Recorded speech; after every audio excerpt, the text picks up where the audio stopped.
You guys, it is the real last game, which I should probably update the overlay to show. I may lose my voice, and I may have to solo cast it, but we are here and we are hyped. I'm also not muted, which is a small victory in and of itself, and we will see now which team will have victory in the finals of this week. We have a 1-1 situation going on between our Wild Growth, who's been around a long time. They've won a few times. They know their way around the HeroesHype Amateur Series. And then Edubz. Edubz Fan Club is here, brand new name that we're seeing in the finals this week. The young whippersnappers have one game to their name as well, so this Game 3 will decide it. And an interesting Game 3 we already have on our hands because we're back on Tomb of the Spider Queen. Really? Yep. Muy interesante, mi amiga Gillyweed. See, Anna. We're back on Tomb of the Spider Queen. It's going to be strange. I doubt we see Lost Vikings again, but maybe. It's EG. I mean, I suppose, maybe, but they didn't seem to work out very well this last time. Although, I don't know if that means we'll see them banned either. We saw Lost Vikings Illidan banned all over the place early on in this series. But this first ban, are we on the draft yet, Gilly? This first ban is going to be Zagara. My lady Zagara is really great on Tomb of the Spider Queen, so I'm not surprised they don't want to see her. But Wild Growth bans Illidan. Uther, even. Uther is what I meant to say. I was thinking that we used to see Illidan, yeah. but now it's Uther. I actually do know the hero's name sometimes. Oh, the tiredness seeping in, of course. It happens to the best of us. It's happening to me, too. It happened like 2 hours ago, and I'm just Diet Dr. Pepper powering through it. But... Of course, you talked about how good a Zagara ban is on this map, and Edub's going to just keep with that. They were happy with that ban, and they are going to go ahead and pick up Jaina now, and I don't see anything wrong with that. They did just fine with everything they've done so far last game. Yeah, I mean, Jaina's kind of been the star of this week in a lot of ways. The amount of damage she can do very, very quickly if a team can protect her is very high. So Edub's wanting to have that advantage. I don't blame them at all. Now we'll see what Wild Growth will do. We've seen Vala be in the first 3 picks almost every time. I would not be surprised to see Vala show up here. I would not be surprised, I was going to say, to see Sylvanas either. So we will see how she plays out here on Tomb of the Spider Queen. Her ability to take mercenary camps, I think, might come into play here. What do you think, Gilly? No, I'm not sure right now. Yes. I'm sorry. I had somebody asking me about my shirt in chat, and I got distracted because it's Attack on Titan, so I'm not even going to pretend. That's all right. Yeah. Sylvanas, always a really good pick. And as you describe her, kind of, she has this mini curse that she can do. It's just going to keep buildings from firing, which could be important, but also, like I said, I think that the whole ability to take mercenaries is going to be important. And there's the Vala that I was hoping for. So back to everything that is normal. Jaina, Vala, Sylvanas, first 3 picks. Very quick picks from Edub's fan club. They're going to take Diablo and Rhaegar alongside that Jaina. So do we have any indication of what they're going to be looking for with the next 2 picks here? They're definitely hiding it and going to pick up whatever they want based on, I think, what Wild Growth does here. But you mentioned Sylvanas being great with picking up merc camps. She's also really good, of course, in helping things push and pushing herself. So with Spider Web Weavers pushing down lanes, she can stop the turrets and forts from being able to attack them, and that's going to come into play, be very handy as well. But of course, that depends on Wild Growth picking up any turn-ins as well. Yeah, that's true, and they were prevented from turning in any more than 11 gems in that last game, so they're certainly going to be looking to make more deposits and have a better savings plan this time. They're going to need a really good tank for that. They're going to need some protection for their squishies. So I would imagine they're going to see an ETC, another strong tank in this game. And they're also going to need someone other than Rhaegar or Uther to heal their team. They're going to need a really strong support to make sure that Vala and Sylvanas are able to stay alive.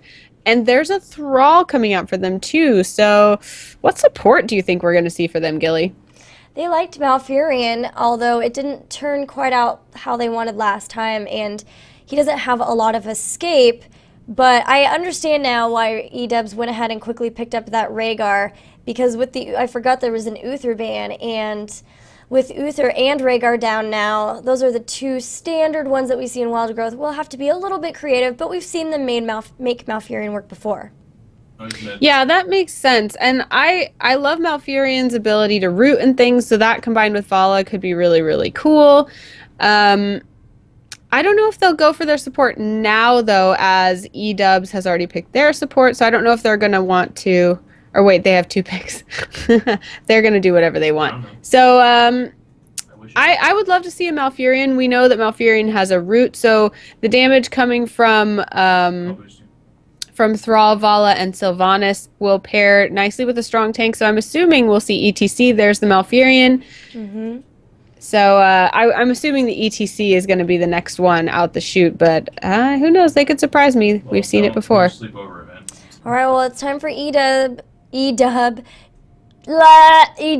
show their hand, and there is the Falstad. So they've grabbed Falstad Zeratul. Now they're saying, all right, we'll show you how this whole Void Prison APOC combo thing really works. With a Hinterland Blast. Yeah, to follow it up. I mean, that's got to be scary for Wild Growth. Looking at this, knowing how the last game went, knowing that now Edubz fan club can do all sorts of damage and has this huge wombo on top of a Jaina, on top of a Rhaegar, that looks really, really scary. I mean, I was assuming the ETC, maybe they have something crazy up their sleeve, though. I mean, a Tyrael, a Mirrodin? Do you see any other opportunity for them, Gilly? Man, I would love to see Tyrael, but I bet it's going to be ETC, and there it is. It will be. I'll have to wait another day for a Tyrael pick, Anna. You will. I'm sorry, Gilly. But Sylvanas may be the cornerstone of Wild Growth's team here, as they will be able to, like you said, push with those web weavers to do all sorts of damage. I would not be surprised to see some split pushing going on here. Hopefully they can take that early game advantage that is so important on this map. Yes, we'll have to see. We shall. And we've now got you into the lobby, so I think we should be getting into the game very soon. I don't know. I'm looking at these and I'm a little bit scared for Wild Growth. Edubz did avoid the Void Prison Apocalypse combo though, but I'm like, can Wild Growth avoid it as well? I guess it'll be the ultimate test of these teams. Yeah, I mean, these teams are both very strong. We've seen them both pull out amazing things. So although, I mean, I've been in many situations with these teams where I see a draft and I think, oh, this team looks way stronger. And then they show me something new. So I'm excited to see how they'll match up. Yeah, I am for sure. Don't forget, guys, we're on Tomb of the Spider Queen once again. So we're having basically a repeat of last game where Edubz has a lot of the combo power that Wild Growth had last game. And Wild Growth grabbing their standard in Thrall, even. Sorry, I was muting, trying to deal with something over here. But yeah, I would say Thrall is a characteristic, a favorite of this team. It's been fun to watch him play. We're going to probably see Sundering again from him, so that could really throw a wrench in some of these plans that they have in terms of this Wombo combo. That can be cool. I appreciate that. Yeah, if they were able to throw it down and maybe get Falstad to not Hinterland Blast or something, just throw it off enough that they can stay alive through it, then like we saw in the last game, then you have all the power once that Wombo's over, and so they would be able to capitalize on that. But I mean, even getting through that Wombo, Edubz still has Falstad and Jaina. That is a ton of damage. Yeah, I mean, this is going to be fun. There's going to be a lot of pain thrown around between these two teams. And Again, if you aren't familiar with this map and you didn't watch the last one, just a quick overview. These teams are going to be looking to gather gems from minions that spawn in their lanes, and they're going to be looking to turn them into the Spider Queen. She has a hefty price of 50 gems before she will send her mercenaries out, her web weavers, to do damage in lanes. You do not want that to happen to you because they spawn in all 3 lanes and it makes you have to make very tough decisions. Let's introduce the teams that are facing off. You know them well. In blue, Wild Growth will be Grim Reaper SF playing Vala. Blythawk will be on Sylvanas. Jimmy will play Malfurion. Jordo will take control of Thrall. And Collusion will be on ETC. Playing their signature game of tag, as always, and in the red, we have the Edubz fan club with Towels on Diablo, Lyricals playing Zeratul, Radlac on Rhaegar, Falstad immediately flying, that's Apollo playing him, and Schooled on Jaina. Looks like all 5 of Wild Growth are looking to be in the mid lane here around the turn-in, trying to grab someone out of position. They can't see Lyricals, though, so they're not able to grab Lyricals, and Lyricals probably saw them, so their plan is foiled. Yeah, man, both Malfurion and ETC took that scouting drone. They want total vision here this time. They want to know if they're about to be ganked here, and we'll have to see if Edubz is able to keep up with those scouting drones, taking them out wherever they're placed when they can. Yeah, I wonder how vision would have affected the last game if there was more of it on either side. It feels like the damage was really the indicator in terms of team synergy and team fight wins. So Edubz now looking for that again, and these first few early engagements not resulting in kills for anybody. Yeah, not yet. Vala is going for the Rancor build, so focusing on single target, high damage there. And Jaina going deep chill, so going to be focusing on having extra slows off of, you know, the overpower from Diablo. There we go, that's who it is. So being able to slow off of there, making sure that people can't get away quite so easily as they're throwing damage on them. Absolutely. We can see Thrall facing off against Rhaegar here in the top lane. We see 2 members of Edubz facing off against Vala here in the mid. And then a lot of action happening here in the bottom. Collusion looking for an opportunity to jump out at an opportune moment, not finding it, scaring off Towels, who will be joining the top turn-in. Looks like Edubz fan club is looking to already start making deposits in their bank account. They're very responsible fiscally, Gilly. Yes, I believe you are correct about that. Now, Zeratul chose to pick up Regen Master. When we saw Zeratul on the last, oh, hold that thought, Schooled's getting very low, has to avoid those roots, does do so though, very clutch avoidance. And now we've got Wild Growth on the defense a little bit, gonna get back.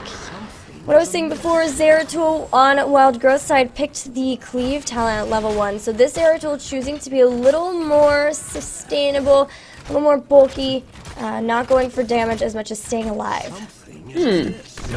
Muy interesante. We see 3 members of Edubz fan club hanging out here in the mid, collecting all sorts of gems. We're seeing a little bit of a repeat in terms of so far only gems have been turned in for Edubz fan club, and actually Wild Growth is holding on to quite a few, and they're going to need to get them turned in soon if they don't want to start losing them. Yeah, turning in just a little bit at a time every time. On bottom, though, with Sylvanas, they're able to get a good push going on bottom. Here come Lyricals and Towels and School to try to get something done. So far, everyone's escaped except Jimmy. Poor Malfurion does not have good escape options, but is slowly running away. Oh no, Towels is going to overpower him straight into some lightning bolts from Apollo, and that will be the end of that. But Towels does go down.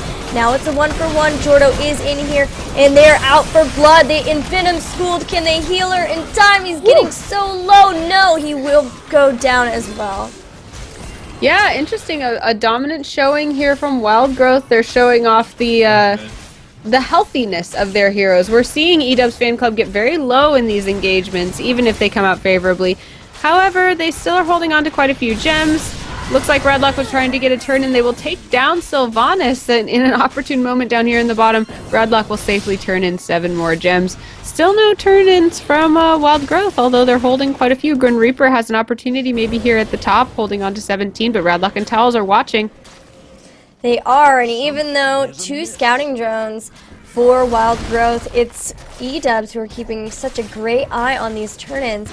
They also have Farsight from Rhaegar as well, so that is helping them here. Now everyone is at the bottom turn-in. Wild Growth is saying enough is enough. We're all going to come here except Jordo, who is still up top as Thrall. They're still not turning in though. They poking from Apollo and Schooled, and Lyricals to some degree with the Singularity Spike is really helping them be able to stop these turn-ins every time they try. That's got to be so annoying for Wild Growth. Collusion has tried now, I think this is the 5th time to channel this turn-in. Radlock just keeps poking at him while he's trying to turn in his coins. Biting him, doing no damage but stopping the channel. That's so annoying too. Yeah, he's like, I'm not taking any damage but stopping me.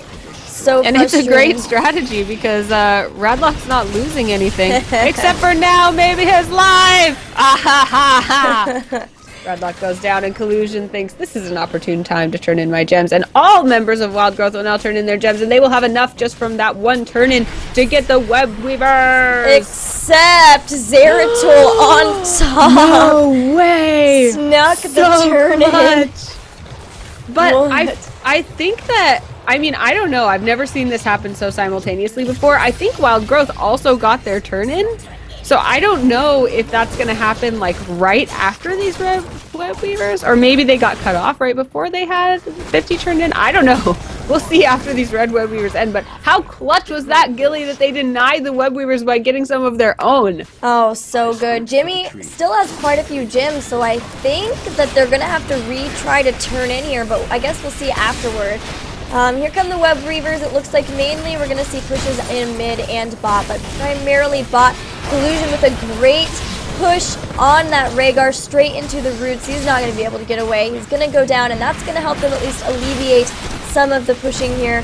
But with these Web Weavers, like I said before, the goal of these early ones for Edubz is just to take out turrets as much as possible. And they've already taken out the top ones. The mid ones will go down as well. Let's see how, oh sorry, I meant bot. The top ones are both very low and low on ammo. So they'll be able to come in very easily and take these out as well. And with one Web Weaver phase, they've picked up all of the turrets, propelled themselves to almost those level 10 talents.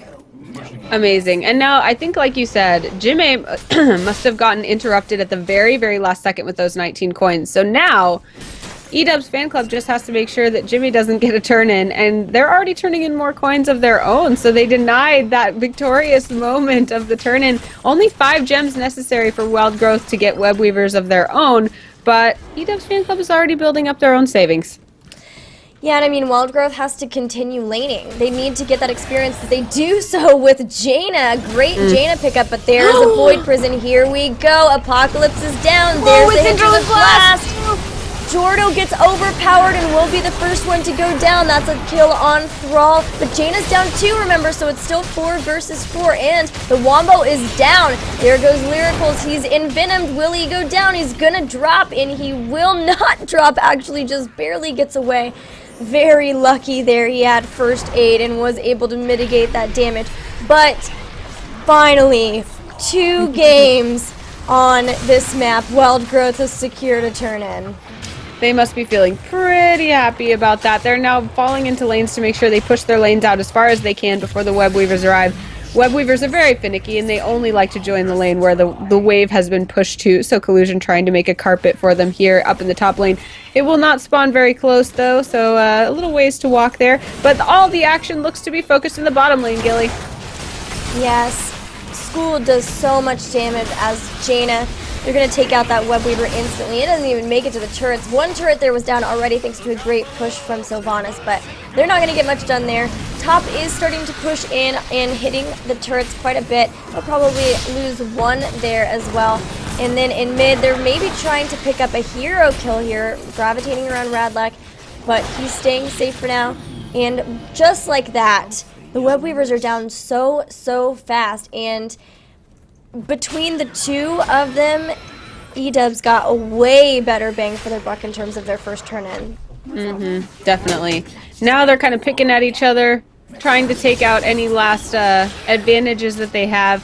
And now we will reset. We'll look at who can turn in. Apollo is holding 21 coins in his pocket, so He better not die. He probably wants to get a turn in soon. Lyricals and Radlac joining him down at this bottom turn in to zone out. Lyricals making sure Grim Reaper doesn't interrupt the channel. It does work. 23 coins will be turned in. Tal's now looking to turn in 18 as well. Radlac turning in 7. So there will be red web weavers spawning right now.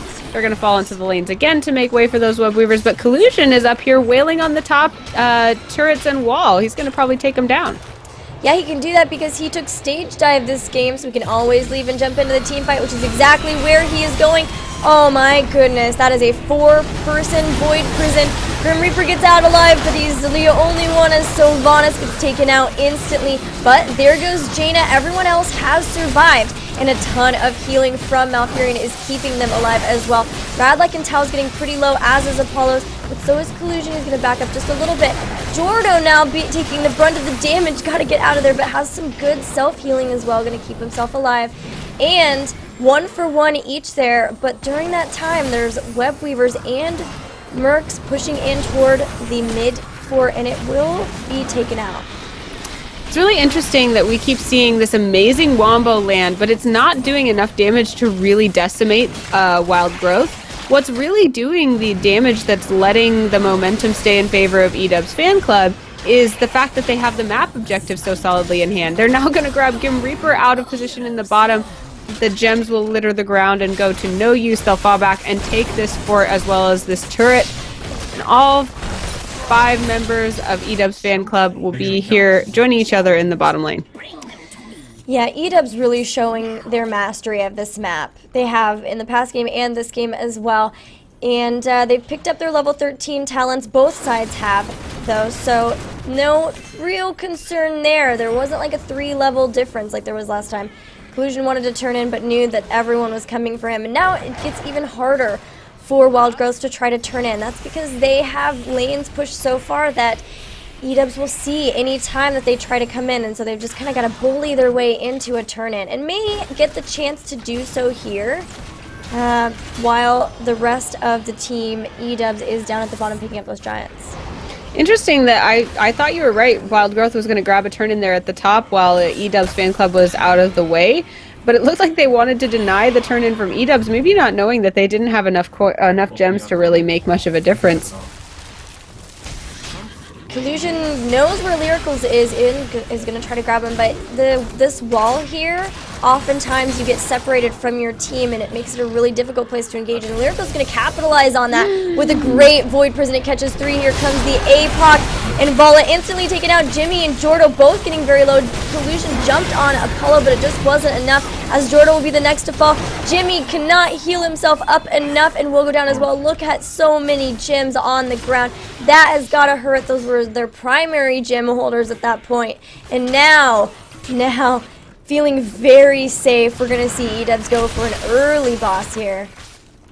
Wow, every time that Void Prison apocalypse happened, the Hinterland Blast is lined up right on top of it. It's like an intersection of pain, and every time it's been landed perfectly. So I think that, I want to say though, that's been executed perfectly, but it's not been the determining factor in this game because it hasn't won team fights for them. It's just been part of their strategy, which is being executed again here, taking the boss, like you said, having a mastery and understanding of this map, and using the objectives to keep constant pressure on their opponents. Again, they're not super far ahead, but the momentum is certainly on their side. Yeah, for sure, and this boss does have a fort to go through, because he's going to go through it very quickly, though, and there it does go down. And Wild Growth would like to put damage on it out here before it pushes in towards the keep too far, but they have to be careful, of course, too, because Edubz is getting really, really close to 16, and a kill there could just secure that, and from there they would be able to jump in so fast. But for now, Edubz is feeling very safe, is going to go pick up these bruisers instead, just once again keeping a handle on this map. They're able to take down those bruisers fairly quickly and get out before... Oh, no, they didn't take down the bruisers. Collusion is going to finish those off and take them for a Wild Growth, which is a small victory, but an important one. Now Edubz Fan Club is going to fall back. They have a lot of coins, so they're probably going to try to turn those in. Don't know that they'll add up to quite 60, but it's certainly good to get them off their persons and into the bank. Level 16 has arrived for Edubz. It was 60. It was exactly 60, I think. Oh. Wow.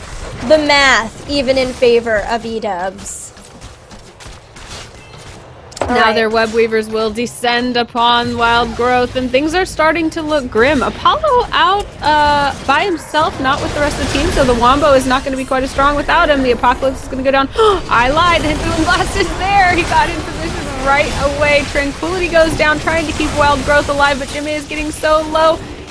Not taken down, though. Able to run behind the keep, get safe, and only one will fall for Wild Growth. Yeah, they actually caught Grim Reaper out. They were able to secure that volley kill. Did the Hinterland Blast hit, or did it hit the Void Prison? I couldn't tell. I was too excited that they got there in time. Doesn't matter. They threw down a laser. That's all that makes me, that's all that's needed at that point, right? Absolutely. The Web Weaver's doing all sorts of damage. It looks like Edubz Fan Club will join the Web Weaver, who is about half health down here in the bottom lane. Going to try to do some damage, but Wild Growth certainly doesn't want to let them. Doing a good job of staying spread out and rotating through, keeping Diablo in the front. Grim Reaper and Blythawk doing their darndest to keep them off their structures, but the wall and the turrets will fall. Yep, there they go. More experience in the hands of Edubz.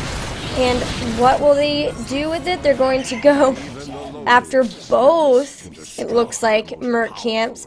So Falstad flying down, going to start taking down these giants right away. Meanwhile, other members are going to go after these bruisers. It's going to be a double whammy. But Wild Growth has now grabbed 16, and they're not as far behind as they were last game. So they have an opportunity here to try to get something done. They are behind in structures. All 3 forts are still up for Edubz, and there is no fort left for Wild Growth.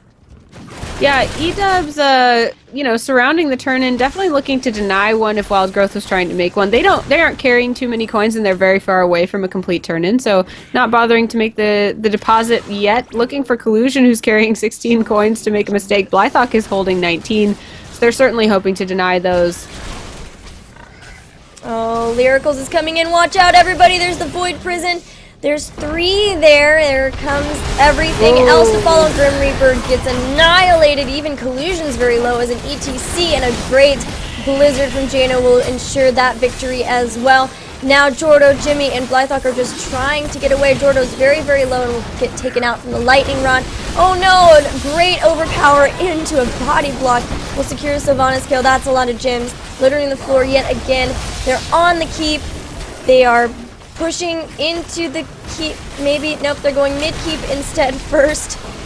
Maybe just going to go mid-keep and then core here. Yep, they're going to go for core. It's a good decision. They certainly have the damage that they need. Jimmy is slowed and trying to run away. Is not going to do too much to prevent this carnage. Still, Vala coming up is going to try to take him down, but even if Vala manages to get some kills here, there's still enough damage to take down the core, and that means that Edubz Fan Club will be the champion this week, taking out our established champion, Wild Growth. Great job. Both teams showing some awesome play and awesome picks, but it's Edubz who will pick up the win. And for those of you guys who have been watching in the past, you know that that's a pretty difficult thing to do. Wild Growth has won the most, I think. It's either Wild Growth or Goat Gaming, but they've won a lot between the two of them each. Victories in the HeroesHype Amateur Series, but Edubz wins this time, and I am assuming we'll see them back again. Yeah, I mean, they really showed that this is their map, because I've not seen Wild Growth look quite so, I don't know, not confused. They certainly put up a great fight, but there was a mastery. I think mastery was the greatest word that you chose. Edubz Fan Club really knew how to use this map and just was relentlessly confident on it. So it'll be really cool to see them continue to have that confidence. Maybe next week. We will be back then on Wednesday, so we hope you guys come join us again. These were some great games, Gilly. Yeah, these were amazing, guys. Don't forget to follow HeroesHype on Twitter, Twitch, and check out their website, HeroesHype.com, for more information on this amateur series, especially if you want to compete. We want more teams. You should definitely compete. And thank you to all the teams who did, as well as to all of the viewers who are watching us. Anna, where can we find you? You can find me at Anna Prosser almost everywhere, especially on Twitter. That's the best place to find me because I put links to everywhere else I am. I stream every day except Sunday, but it's on multiple different channels. This one, Misclicks, my own Twitch channel, which is /Anna Prosser. So I hope I'll see you around. I do a lot around Heroes, especially I co-host a show with Gillyweed called Eye on the Storm. It's on twitch.tv/misclicks, and it's on tomorrow night at 7:15 p.m. We have a really awesome guest. He was also a competitor in Heroes of the Dorm. He was in the finals on Arizona State University's team and has been hailed as having the best hair in Heroes. I don't know. His name is Michael Udall. He'll be on our show tomorrow talking about the developer insights and the patch preview, as well as his experience on Heroes of the Dorm. So please do tune into that. If you can't make it during that time, we also have VODs up on youtube.com/misclicks. That's MISSCLIKS. What about you, Gilly? Where can people find you? Excellent job on that spiel, given the amount of time that you've casted tonight. I'm really looking forward to Storm Show tomorrow night, but guys, for all of my endeavors, the best way to find me is on Twitter. It's GillyweedSC2. On Twitch, it's GillyweedSC2, as well as Facebook and YouTube as well. I stream Heroes every weekday at 3 p.m. Central Time, and we do lots of fun stuff, like we cast on Fridays, if I have my voice back, and we also do like all random sometimes too. We actually crashed all of our games on Monday doing that, so it's a great time. And I would love for you to come and hang out with us. And of course, Storm Show in here too. So like I said, follow me on Twitter, where that's where you will find most of the things that I am doing. Thank you guys so much for watching. I will see you next week. Goodbye.